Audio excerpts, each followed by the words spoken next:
This is...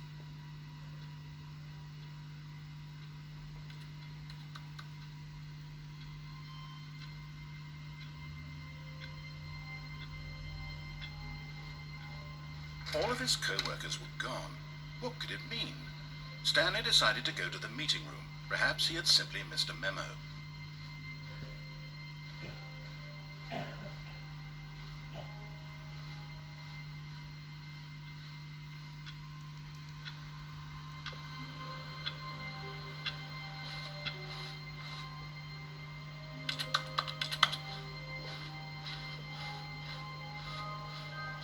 When Stanley came to a set of 2 open doors, he entered the door on his left.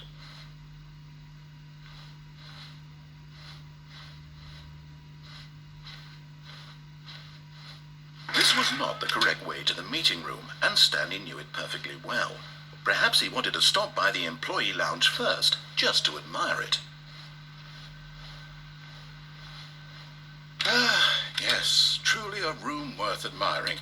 It had really been worth the detour after all, just to spend a few moments here in this immaculate, beautifully constructed room. Stanley simply stood here, drinking it all in.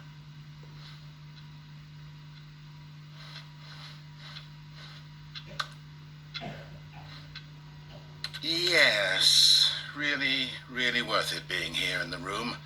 A room so utterly captivating that even though all your co-workers have mysteriously vanished, here you sit looking at these chairs and some paintings.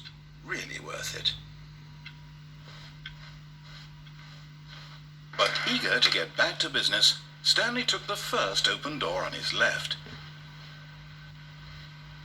And so he detoured through the maintenance section, walked straight ahead to the opposite door, and got back on track.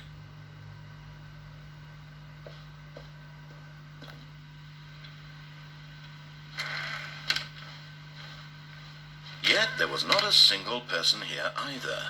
Feeling a wave of disbelief, Stanley decided to go up to his boss's office, hoping he might find an answer there.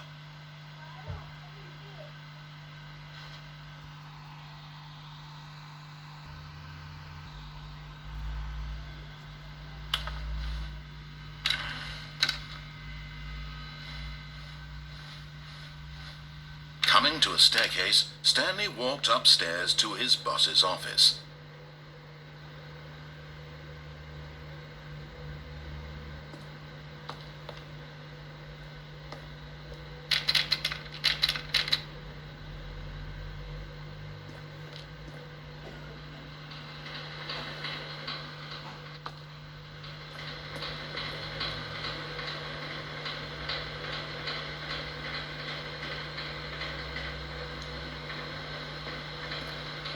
But Stanley just couldn't do it.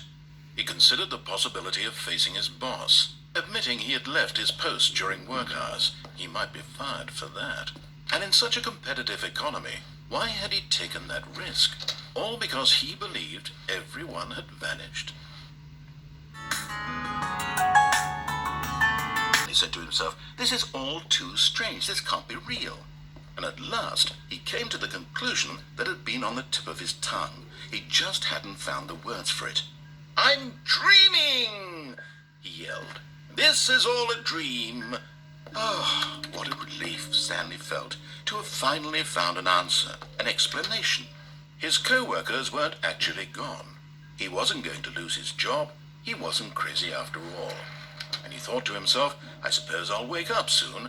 I'll have to go back to my boring real-life job pushing buttons. I may as well enjoy this while I'm still lucid. So, he imagined himself flying and began to gently float above the ground. Then he imagined himself soaring through space on a magical star field, and it too appeared. It was so much fun, and Stanley marveled that he had still not woken up. How was he remaining so lucid? And then perhaps the strangest question of them all entered Stanley's head. One he was amazed he hadn't asked himself sooner. Why is there a voice in my head dictating everything that I'm doing and thinking? Now the voice was describing itself being considered by Stanley, who found it particularly strange. I'm dreaming about a voice describing me Thinking about how it's describing my thoughts, he thought. And while he thought it all very odd and wondered if this voice spoke to all people in their dreams, the truth was that, of course, this was not a dream. How could it be? Was Stanley simply deceiving himself, believing that if he's asleep, he doesn't have to take responsibility for himself? Stanley is as awake right now as he's ever been in his life. Now, hearing the voice speak these words was quite a shock to Stanley. After all, he knew for certain, beyond a doubt, that this was in fact a dream. Did the voice not see him float and make the magical stars just a moment ago? How else would the voice explain all that? This voice was a part of himself too. Surely, if he could just... He would prove it. He would prove that he was in control, that this was a dream. So he closed his eyes gently, and he invited himself to wake up. He felt the cool weight of the blanket on his skin, the press of the mattress on his back, the fresh air of a world outside this one. Let me wake up, he thought to himself. I'm through with this dream. I wish it to be over. Let me go back to my job. Let me continue pushing the buttons. Please, it's all I want. I want my apartment, and my wife, and my job. All I want is my life exactly the way it's always been.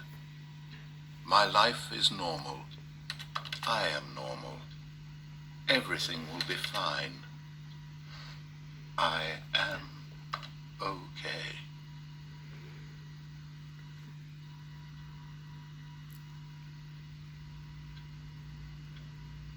Stanley began screaming.